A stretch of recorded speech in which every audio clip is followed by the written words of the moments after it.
오늘도 우리를 사랑하신 주님께서 저희를 위하여 정해주신 주님 말씀은 요한복음 12장 1절부터 11절까지입니다.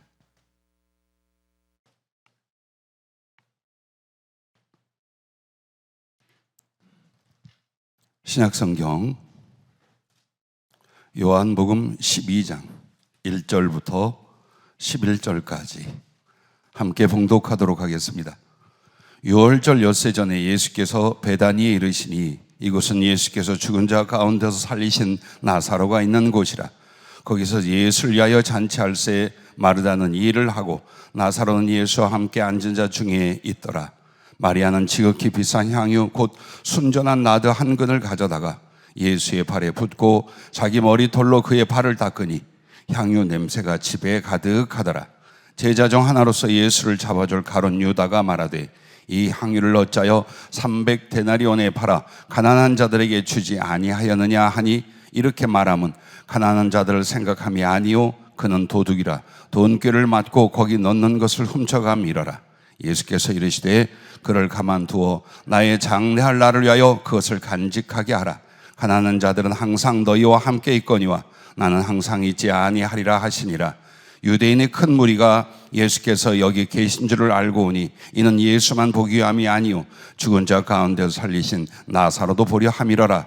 대제사장들이 나사로까지 죽이려고 모의하니 나사로 때문에 많은 유대인이 가서 예수를 믿음이러라. 아멘. 예배 네 번째 시간 자신을 드림이라는 제목으로 성령께서 말씀을 주셨습니다. 예배는 무엇인가? 예배는 어떻게 생겨났으며 어떻게 드리는 것인가? 우리는 처음 교회를 다니면서 이런 순서 저런 순서로 이렇게 하는 것이 예배다라고 생각하며 살아왔습니다. 그러나 이번 7월 정말 모이기를 힘쓰라는 주제를 주께서 주신 것처럼 그 모이는 이유 중에 가장 중요한 것은 합당한 예배를 드리기 위하여 바로 이 부분입니다. 그러므로 첫 번째, 두 번째, 세 번째, 네 번째 계속해서 예배가 무엇이며 예배를 어떻게 드려야 되는가를 말씀으로 주고 계신데 오늘은 바로 그 예배는 자신을 드리는 것이다. 즉 하나님은 은혜를 주시기 위하여 오시고 그 백성들은 하나님께 합당한 영광을 돌릴 예물을 드리기 위하여 하나님께 나아갑니다. 이렇게 해서 예배가 사실 만들어진 것입니다.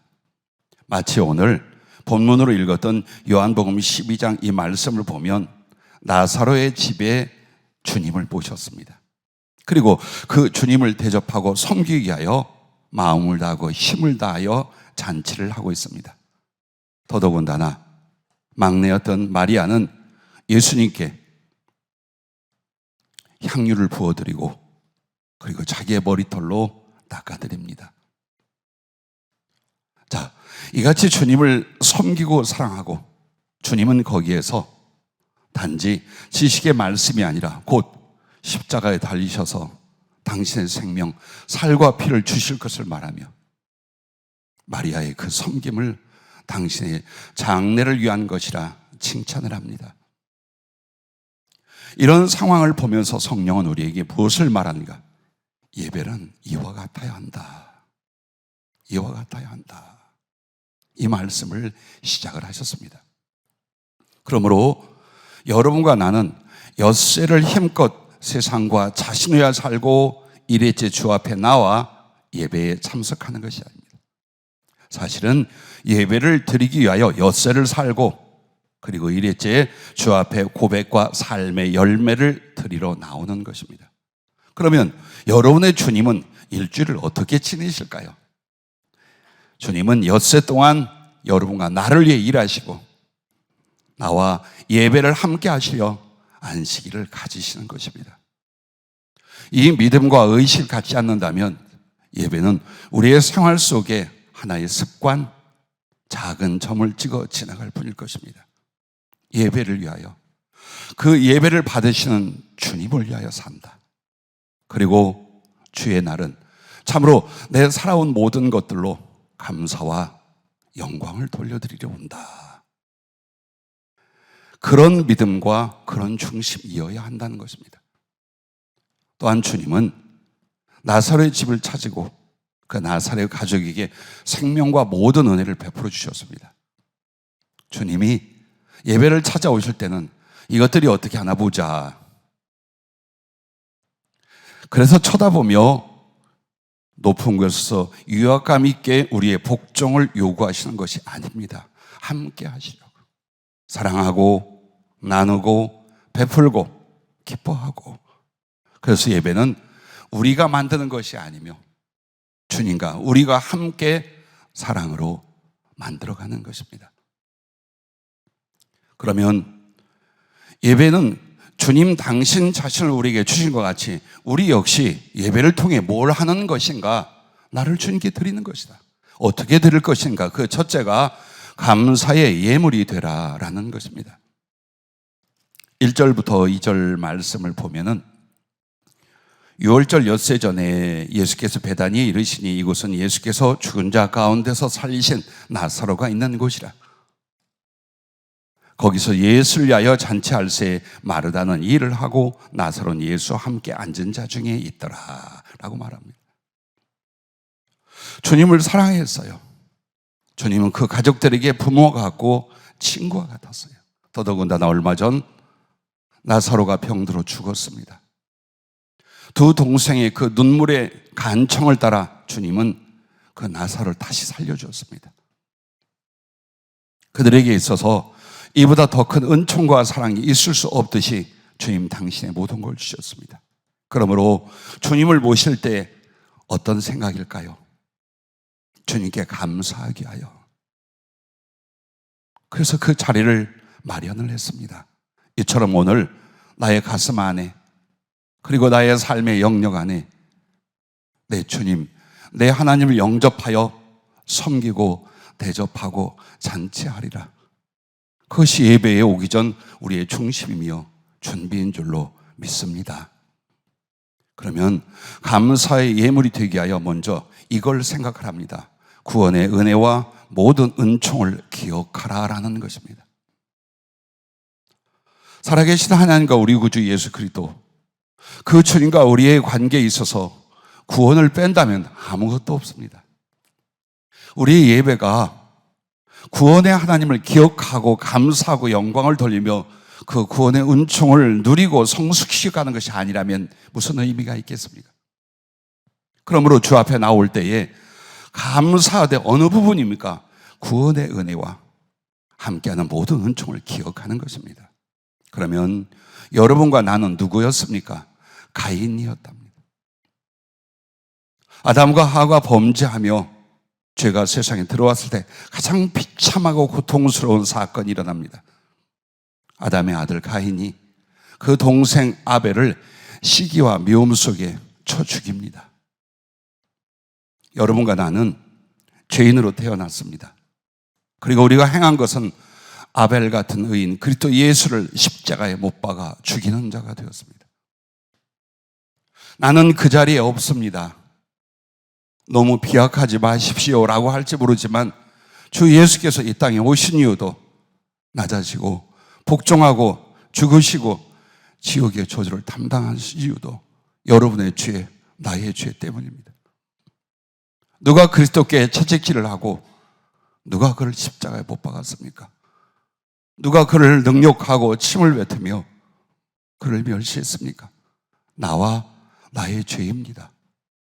그러므로 창세기에 가인 이거 참 못된 인간이었구나가 아닙니다. 가인은 바로 예배에 참석하고 있는 나하고 여러분의 모습이랍니다. 그런데 그 가인이 하나님 앞에 유리하는 자가 되어 뭐라고 합니까? 사람들이 나를 죽일까 두렵습니다. 그래서 하나님께서 그에게 표를 주셨다고 해요. 우리는 이 내용을 읽고 말씀을 나누면서 별의별 상상을 다 합니다.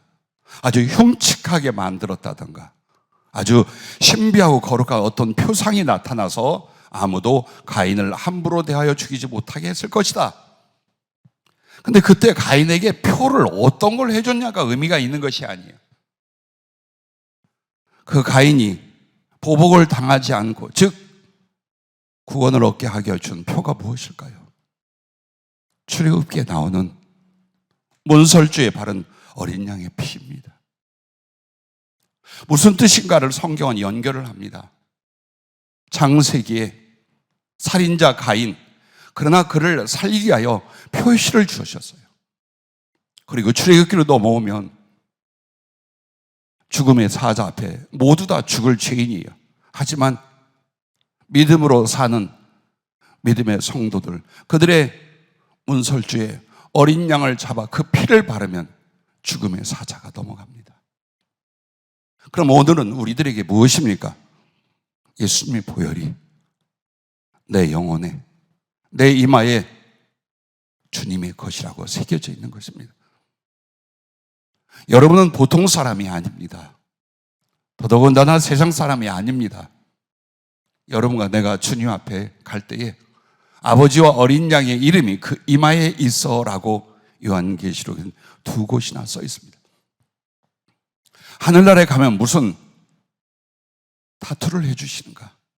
아니죠. 그 이마, 그 얼굴은 곧 내 영혼, 내 자신을 가리킵니다.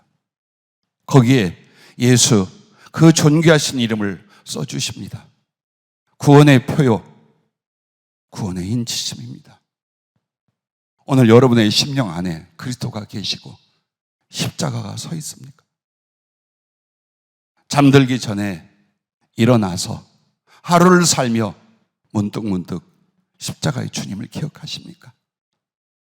그리고 그 피가, 주님의 그 마음이 내게 적셔지고 있습니까? 오늘 주님 앞에 예배를 드릴 때에 다 기억하는 거예요. 예배는 현장에서 드리는 것이 아니에요.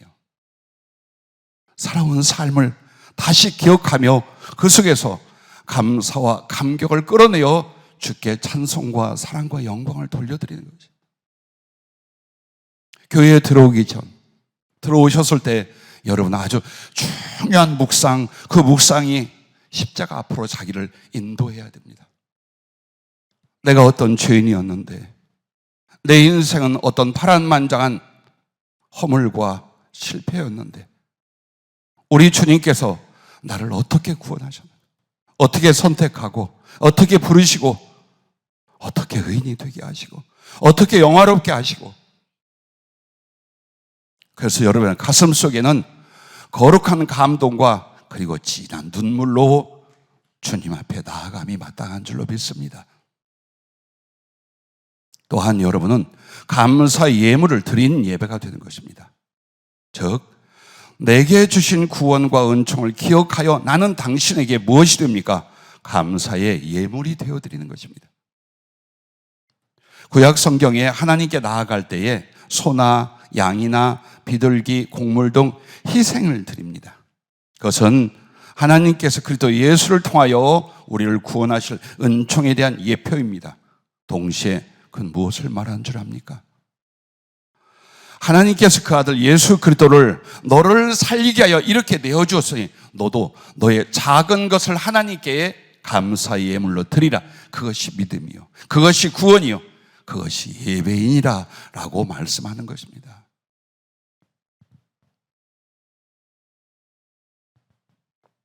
그러므로 예배 앞에 나갈 때 크게 기뻐하고 감사하되 우리의 가슴에 무엇을, 나는 주 앞에 바쳐진 소요, 양이요, 비둘기가 같이 마음의 피를, 목숨의 각을 떠서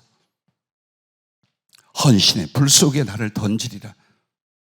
나 주 예수 그리스도를 이렇게 받았으니 적은 예물이지만 나 자신을 하나님께 드리리라.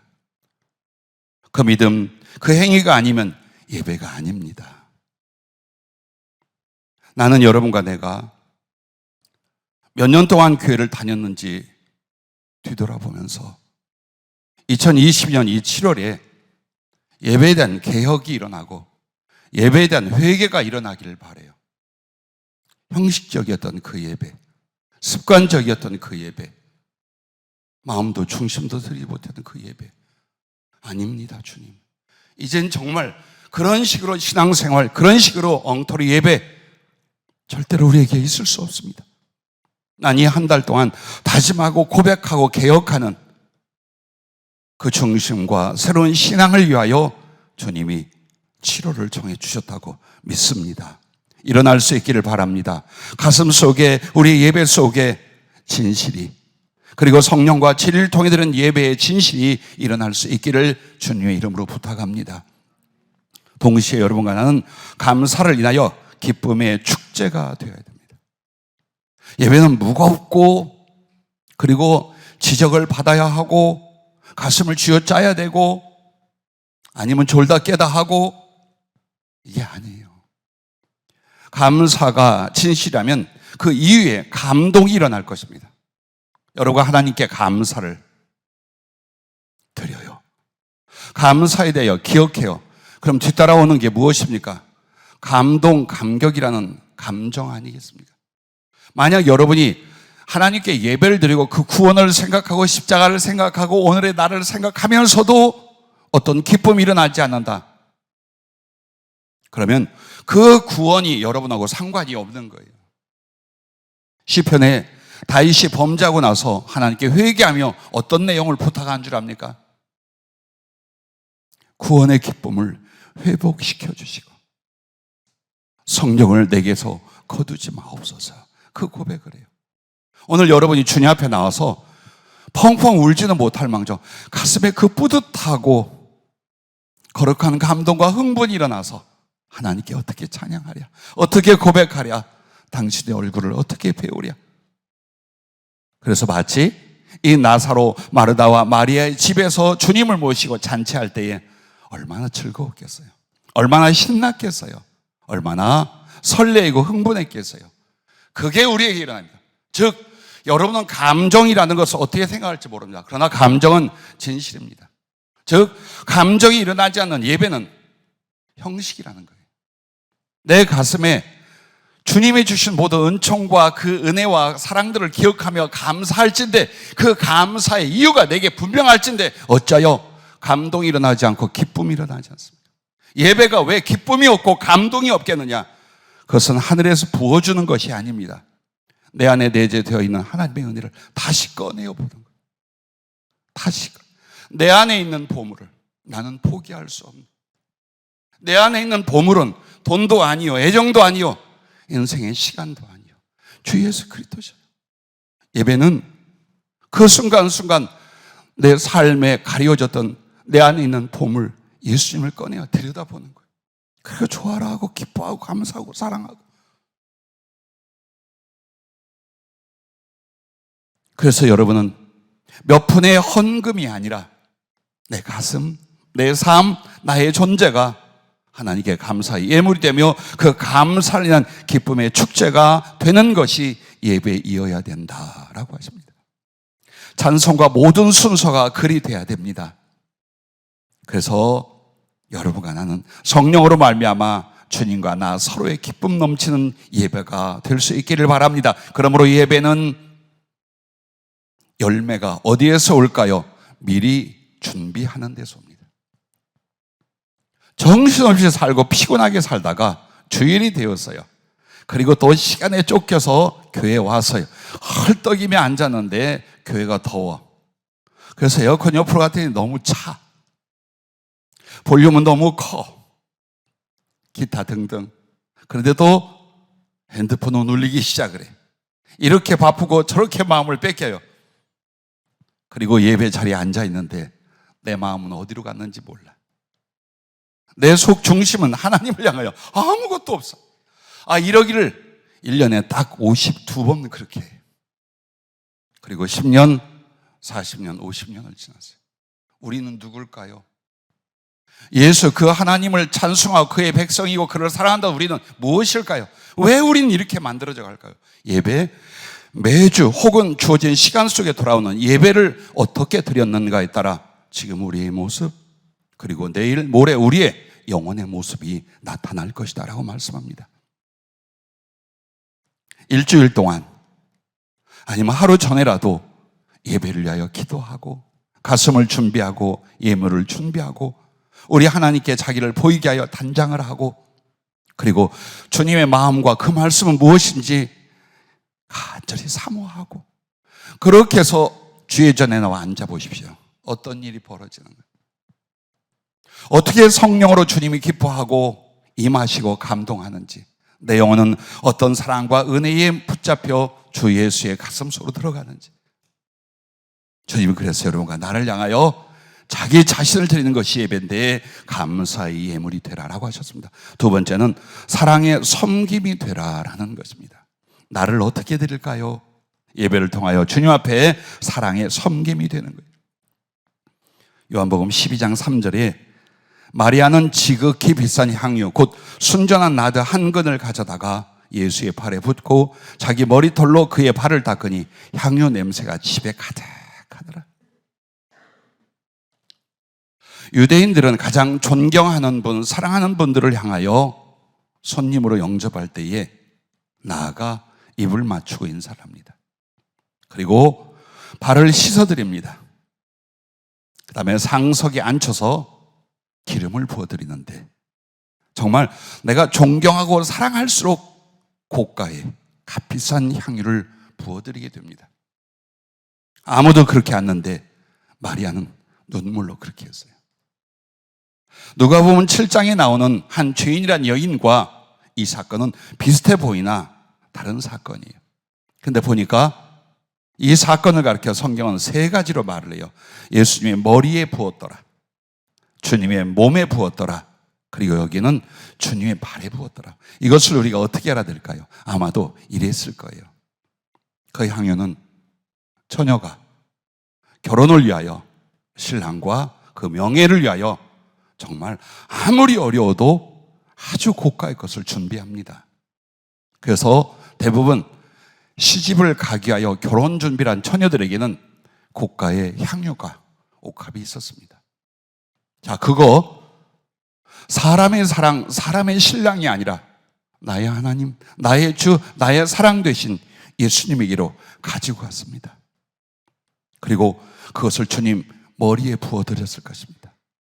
그 흘러넘치는 향유는 주님의 머릿결을 적시고 그의 몸을 타고, 그리고 나머지는 씻어드리지 못한 주님 발에 부어드렸을 것입니다. 근데 여기서 자, 이 사람 되면 안 돼요. 4절에 보니까 제자 중 하나로서 예수를 잡아줄 가론 유다가 말하되 이 향유를 어찌하여 300다네론에 팔아 가난한 자들에게 주지 아니하느냐 하니, 이렇게 말하면 가난한 자들을 생각함이 아니요 그는 도둑이라 돈꾀를 맞고 거기 넣는 것을 훔쳐가미러라. 주님이 그 중심을 알아요. 그리고 마리아의 그 사랑의 행위에 대해서 이렇게 말합니다. 그를 가만두어 나의 장래할 날을 위하여 그것을 간직하게 하라. 가난한 자들은 항상 너희와 함께 있거니와 나는 항상 있지 아니하리라.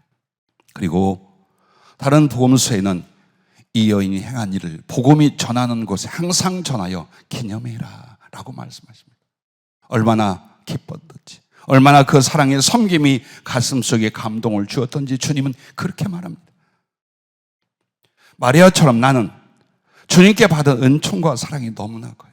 마리아는 자기를 죽음에서 살려준 것보다도 자기의 오라버니를 죽음에서 살려주신 일들, 자기의 눈물을 기억하여 예수님께서 그 은혜를 베풀어 주신 모든 일들, 그리고 마리아에게는 누구에게보다도 예수님이라는 사랑, 그것이 커져 있었어요.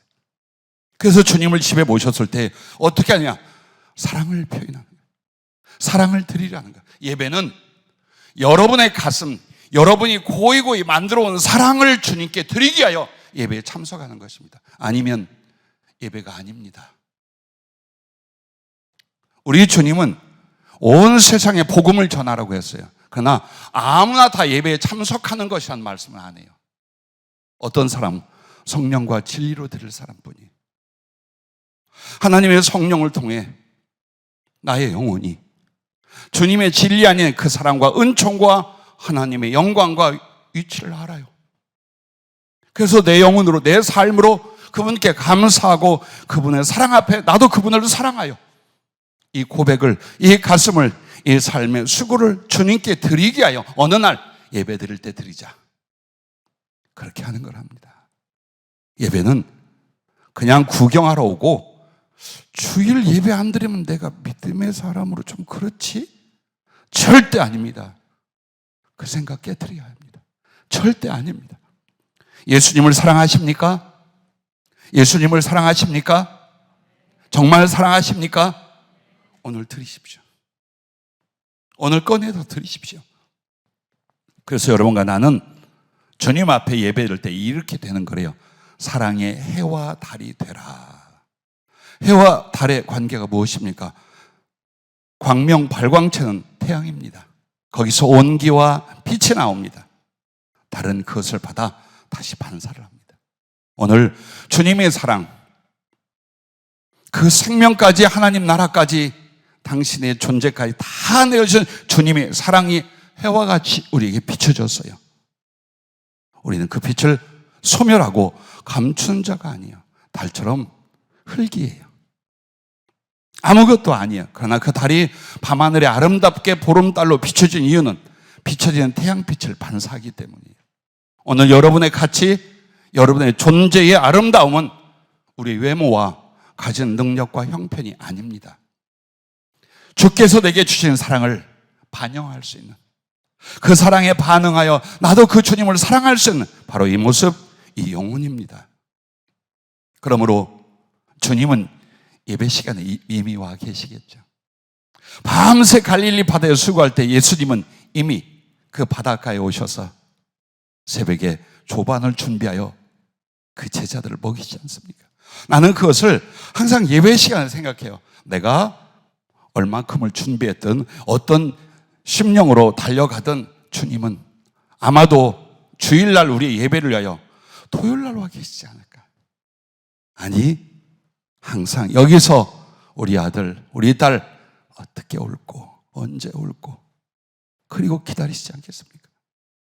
그래서 주님에게 내 안에 있는, 그리고 내가 예비한 그 사랑의 빛, 사랑의 은혜를 반사하는 것입니다. 성령으로 말미암아 예수님의 사랑, 하나님의 사랑이 여러분 마음에 부어질 것입니다. 그렇게 살아왔을 것입니다. 이제 얼음장 같고 돌멩이 같은 내 가슴 안에도 그 예수님의 사랑을 인하여 사랑이 고이고 사랑이 자라고 사랑이 열매 맺기 시작하잖아요.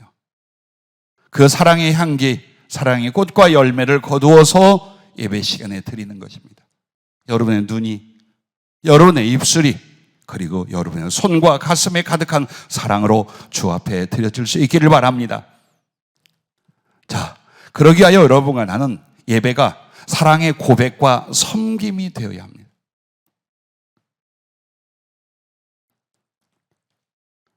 마리아처럼 그렇게 하는 거예요. 내가 똑같이 향유는 없어요. 그리고 육체를 가진 예수님 내 앞에 계신 건 아니에요. 그러나 내 영혼은, 내 가슴은 충분히 그 예수님을 향하여 나의 모든 사랑 표현해 드릴 수 있어요. 되잖아요. 혹시 여러분 나이가 50입니까? 여러분의 인생이 70입니까?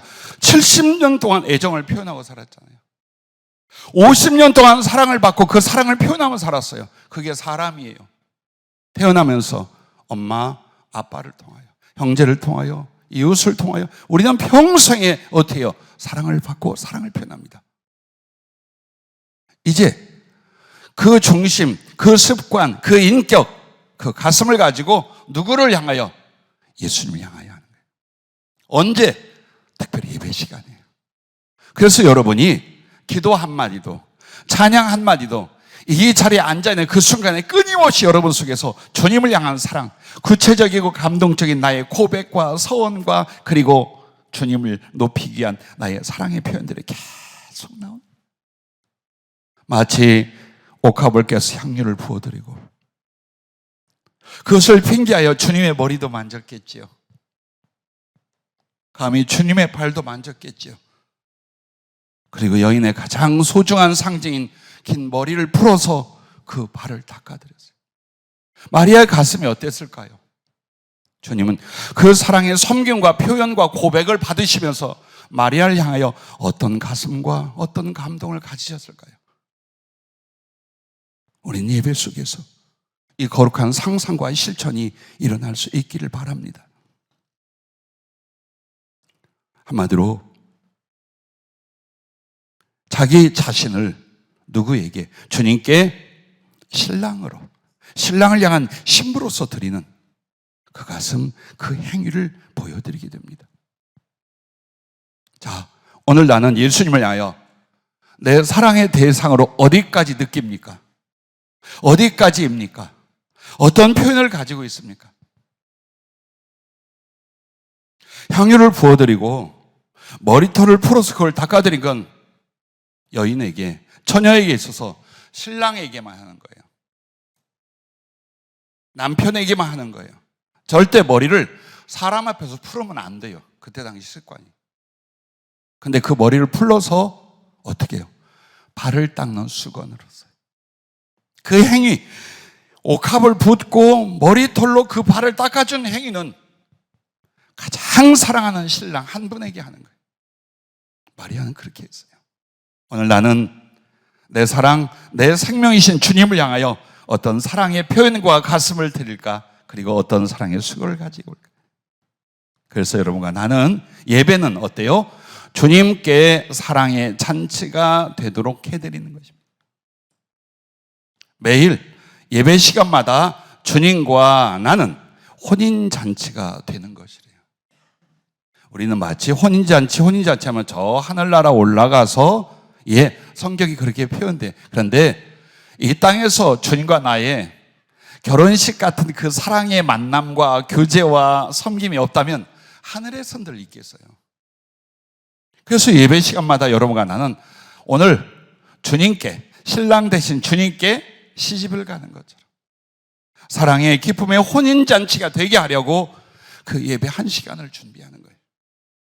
그래서 여러분들이 예배가 끝나고 돌아갈 때 여러분 가슴에 신랑 대신 주님과 그 사랑의 가득함을 안고 가야 돼요. 허무하면 안 돼요. 딴 생각하면 안 돼요. 잘못 예배 드리고서 한 거예요. 나는 여러분들이 어떤 감성과 문화의 습관 속에 인생을 살아왔는지 짐작은 돼요. 그러나 어린아이 같이 돼야 돼요. 예배 드릴 때는요, 어른이 없어요. 목사와 성도가 따로 있지 않아요. 다만 사랑하는 주님 앞에 그 사랑에 겨워하는 신부된 나밖에 없는 거예요. 춤을 출 수도 있어요. 손뼉을 칠 수도 있어요. 울 수도 있어요. 소리를 칠 수도 있어요. 어느 누가 절제를 원하거나 지시하지 않아요. 일어난 마음속에 감사와 사랑을 표현하는 예배, 드리는 예배, 다짐하는 소원이 될 수 있기를 주님의 이름으로 축복합니다. 마지막 세 번째는 충성의 언약이 되라라는 거예요.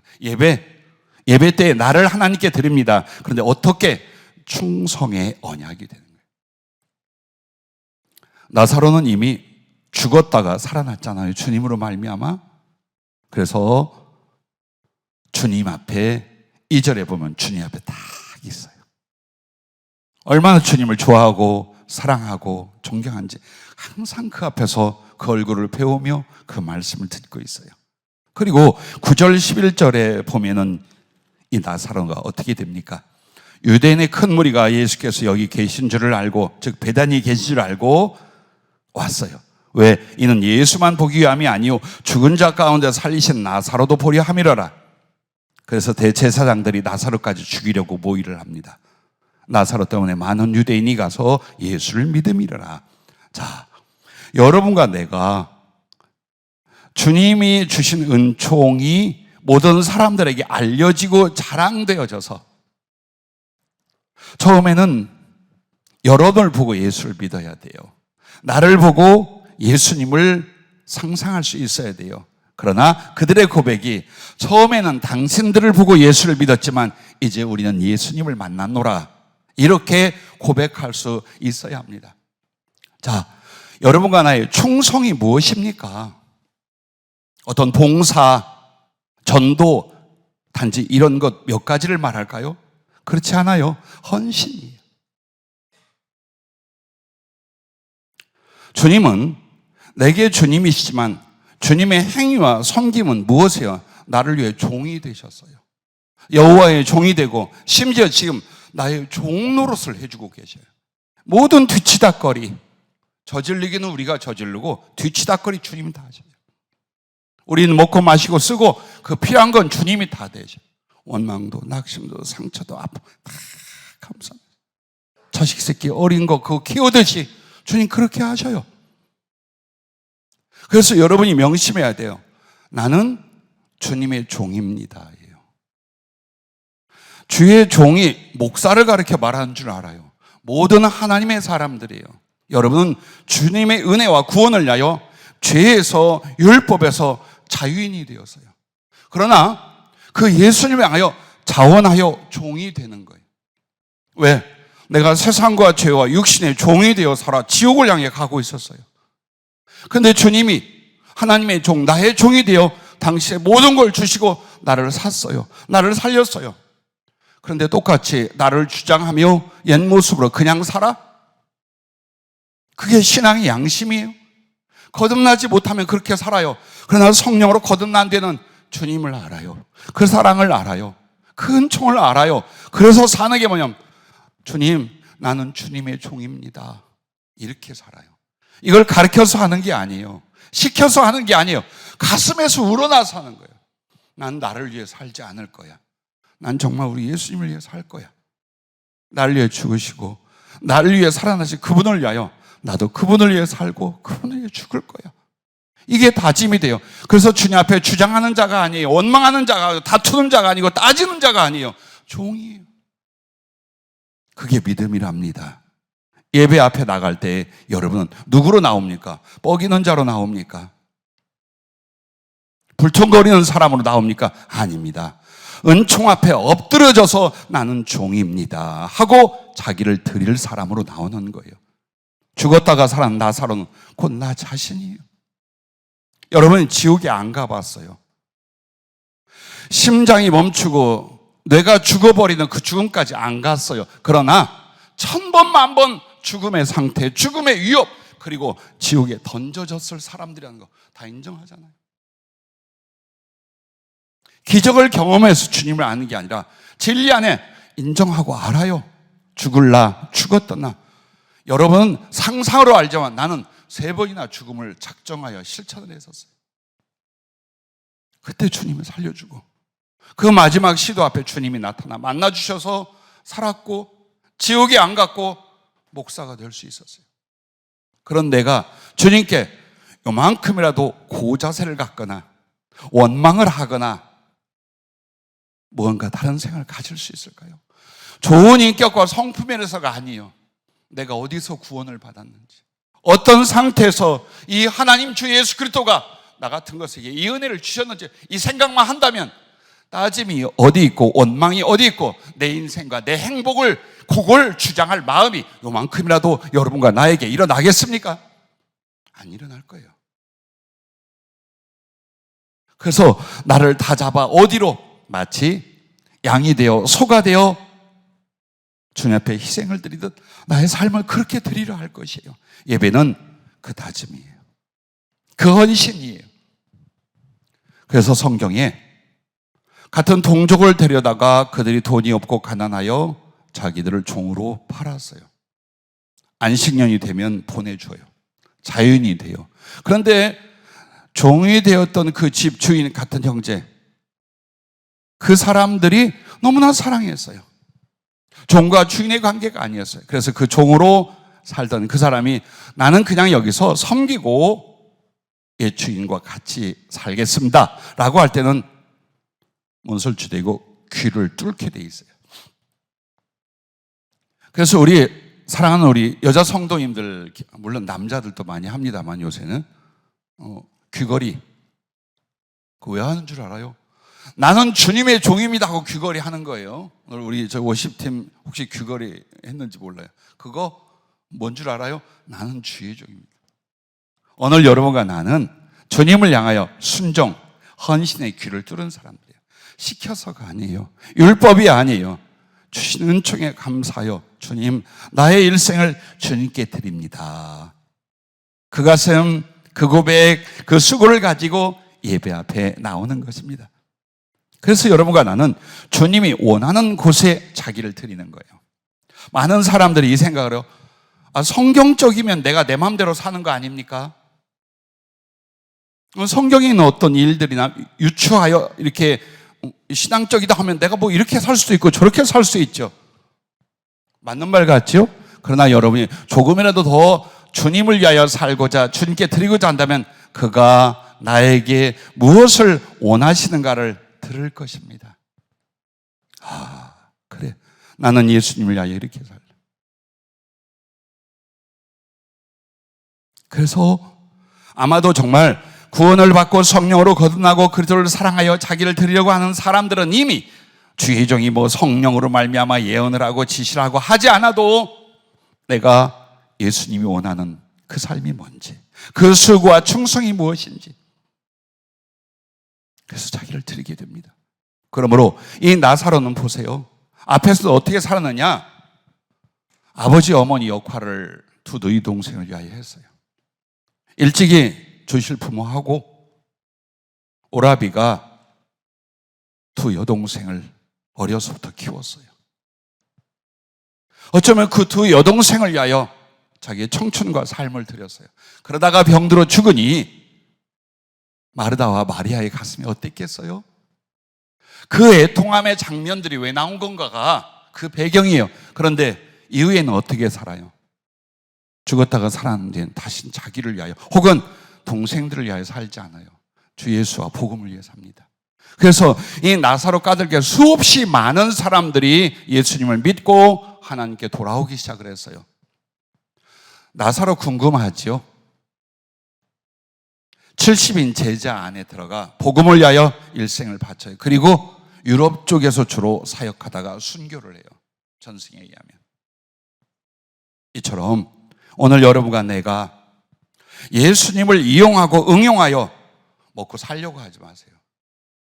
잘 되어보려고 하지 마세요. 그가 원하시는, 그가 필요로 하는 곳에 나를 드리려고 하세요. 나는 주의 종입니다.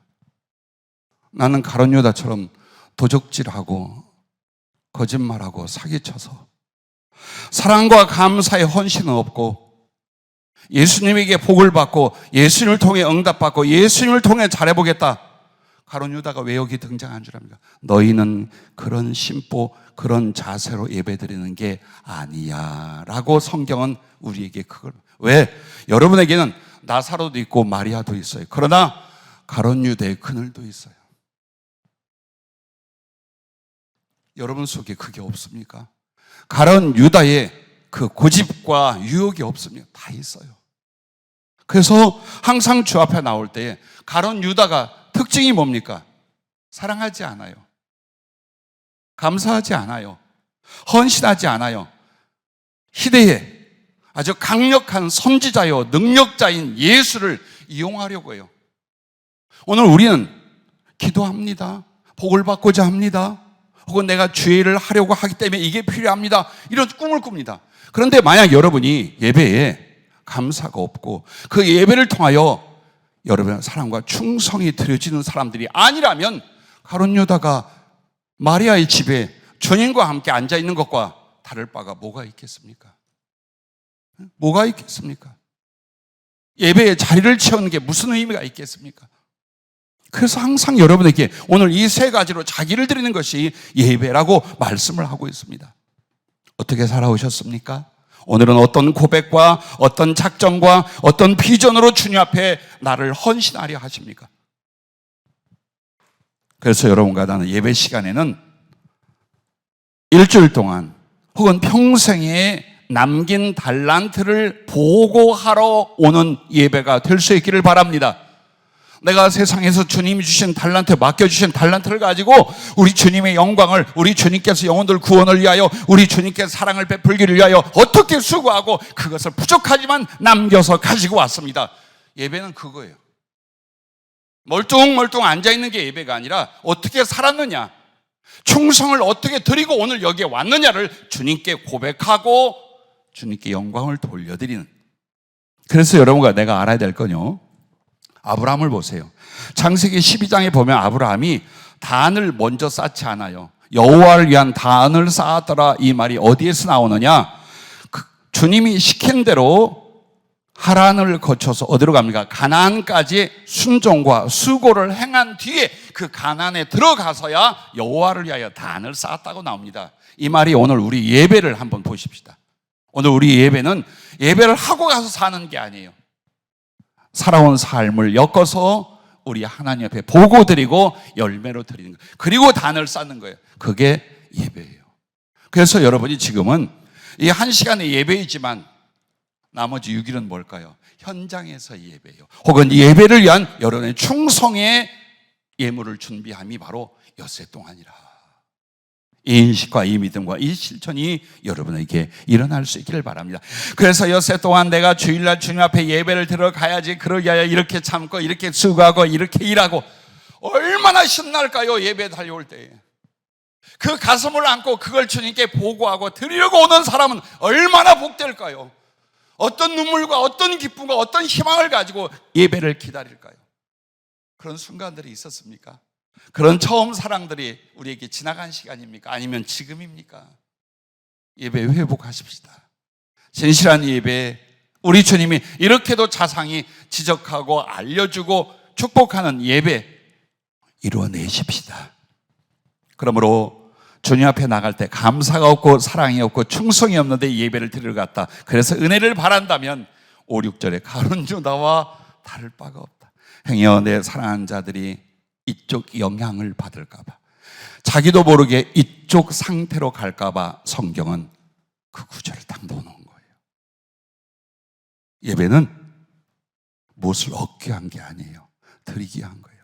그리고 나면 주님이 어떻게 하는가? 말씀의 끝은 이것입니다. 합당한 예배에 자기를 다 주신 주님. 오늘 주님과 나의 관계, 만남, 은총, 동행은 어디서 이루냐? 예배에 이루어지는 거래요. 나머지는 보호하시고 도우시는 동행이지, 주님과 나를 함께 섞고 나누고 베푸는 이건 어디냐? 예배 시간이랍니다. 그래서 다시 한번 뒤돌아봤어요. 그리고 여러분도 뒤돌아보세요. 여러분의 지금까지 예배를 정말 온전히 드렸나요? 예배를 정말 마음을 다하고 힘을 다하여 드렸나요?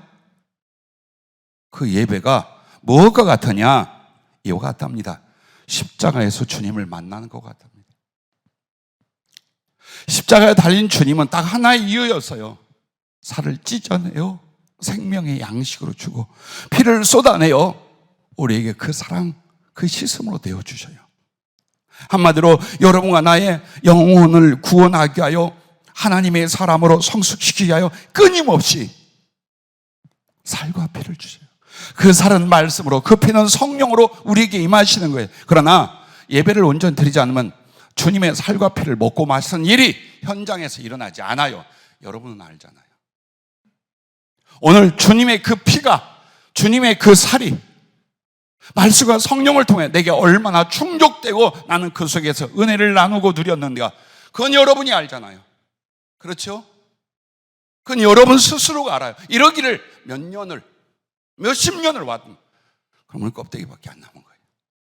그래서 예배를 위하여 모여야 하고 예배의 진실성이 회복되어야 된다는 걸 주님 말씀하는 거예요.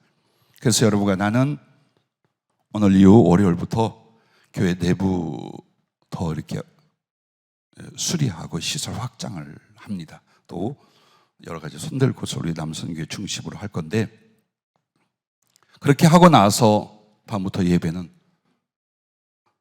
코로나 때문에 성찬식을 못했어요. 그러나 비호흡 접촉식으로 충분히 우리는 성찬식을 할 수 있다고 믿어요. 그래서 성찬을 할 거예요. 그 성찬 속에 있는 주님의 은총과 사랑의 의미가 예배 전체에 있어요. 합당하게 예배드린다면 그 살과 피를 친히 나누어 주시는, 생명을 얻고 더욱 풍성히 얻는 영혼의 소성과 충만이 예배 시간에 이루어질 줄로 믿습니다. 두 번째는 예배를 온전히 드려 주 앞에 나가면 여러분은 누구를 만나느냐? 갈릴리에 오신 주님을 만나게 된대요. 부활하신 주님이 그 제자들에게 갈릴리에서 만나라, 그래서 천사들의 지시를 통해 갈릴리로 갔어요. 그런데 그들은, 주님을 부인하고 도망친 그들은 갈릴리 바다에서 뭘 합니까? 고기나 잡으러 가자. 그리고 밤새 고기잡이를 하면서 헛수고를 합니다. 그리고 그 갈릴리 바다 유대 지역은요, 밤이 되면 급속하게 공기가 냉각이 됩니다. 때로는 영하로 내려가고, 그리고 상온이 만약에 10도 미만으로 가잖아요. 저체온으로 죽을 수도 있어요. 그래서 불이 필요해요. 그들이 아무리 수고할지라도 새벽에 추위는 피할 수 없어요. 근데 주님은 바닷가에서 숯불을 피워놨어요. 그리고 얼마나 배가 고플까 싶어서 떡을 굽고 생선을 딱 구웠어요. 생선은 그 당시 서민에게 최고의 영양 보호식이에요. 영적으로 무엇하라고 할 수도 있지만 떡만이 아니에요. 떡은 기본 양식이고 생선은 정말 좋은 몸에 영양을 공급하게 주는 거예요. 다 준비해 놓으셨어요. 왜 그랬을까요? 단지 육체의 배고픔을 위한 것이 아니에요. 그리고 말씀을 따라 그물을 던져더니 153마리의 물고기가 잡혔어요. 아무것도 없던 베드로와 제자들이 큰 물고기 153마리를 안고 나오게 하십니다. 그 아침 조반을 만들어 주신 것과 153마리의 물고기를 잡은 일은 무엇을 말할까요? 주님을 사랑한다는 우리, 그래서 목숨 바쳐 충성하겠다는 베드로의 그 고백과 가슴을 가진 우리들에게 그 사랑과 충성을 이룰 수 있는 달란트를 주는 것이 언제냐? 예배 시간이에요. 예배 시간에 주는 거랍니다.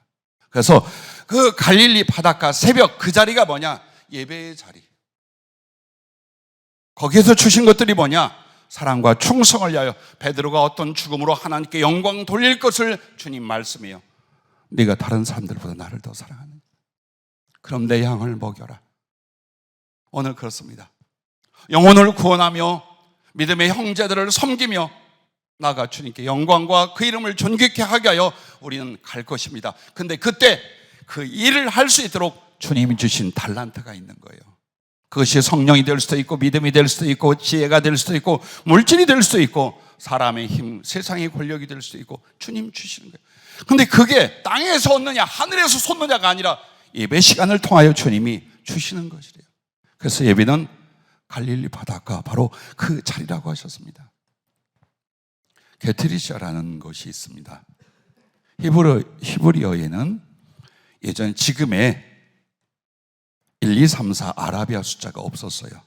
그래서 히브리어 이 알파벳 순서를 가지고 1, 2, 3, 4, 10, 100, 20 뭐 이런 걸 정해 놓았어요. 그렇게 해서 숫자를 나열을 해 놓으면 하나의 어떤 단어나 발음이 나와요.